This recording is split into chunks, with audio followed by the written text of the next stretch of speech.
Imagine this. Two friends graduate from the same university. They get the same job. They earn exactly the same salary. 10 years later, one of them has complete financial freedom.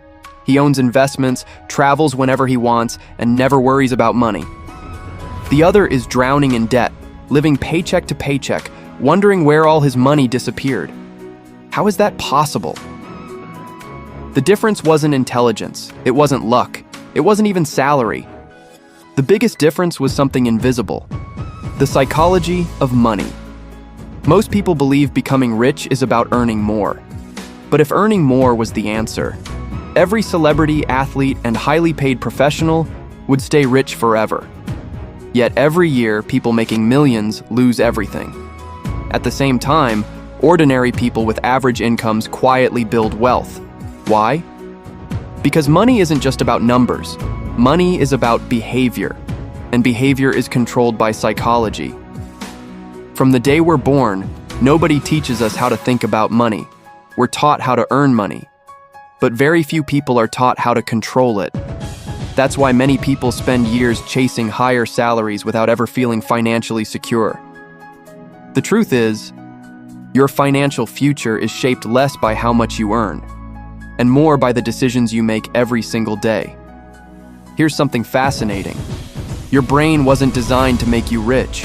Thousands of years ago, humans survived by focusing on immediate rewards: finding food, finding shelter, staying alive.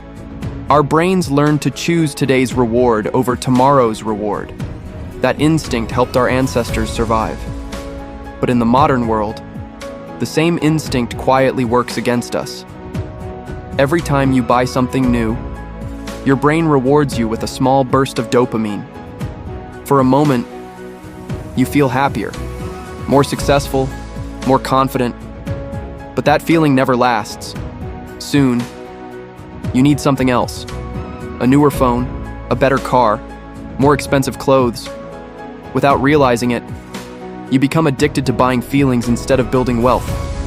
This is exactly why so many people earn more every year, yet still feel broke. Now imagine this. Tomorrow your boss doubles your salary. What would happen? Most people immediately imagine upgrading their lives. A bigger apartment, a luxury vacation, a more expensive lifestyle.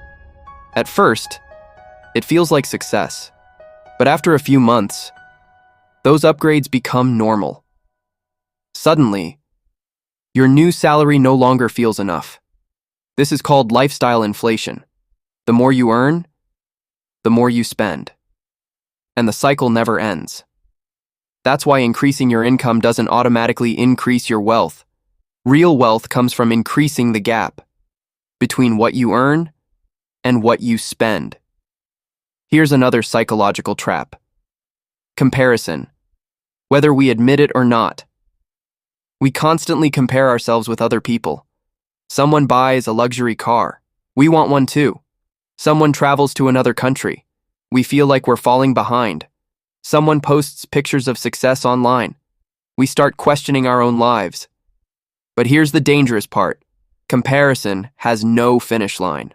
No matter how successful you become, there will always be someone richer, someone smarter, someone living a bigger lifestyle. If your happiness depends on keeping up with everyone else, you'll never feel wealthy because you'll always be chasing someone else's life. Financially successful people think differently. Before buying something, they ask themselves one simple question: will this purchase improve my future or only satisfy today's emotions? That single question changes everything. Instead of spending every extra dollar, they invest, they learn new skills, they build assets, they allow their money to work for them, instead of working forever just to earn more money. Over time, small decisions become massive results. A single good financial habit repeated for years can completely change someone's future. The truth is, money doesn't change people. Money reveals people. If someone lacks discipline with a small amount of money, more money usually creates bigger problems. But someone who controls emotions, thinks long-term, and makes intentional decisions can slowly build lasting wealth. At the end of the day, Financial freedom doesn't begin in your bank account. It begins inside your mind, because the greatest investment you will ever make is learning how your own psychology controls every financial decision you make. Once you understand that, you'll stop chasing money, and you'll start building wealth. If you enjoyed this video and want to learn more about the psychology of wealth, smart money habits, and financial freedom, subscribe to the channel, because changing your future always begins by changing the way you think today.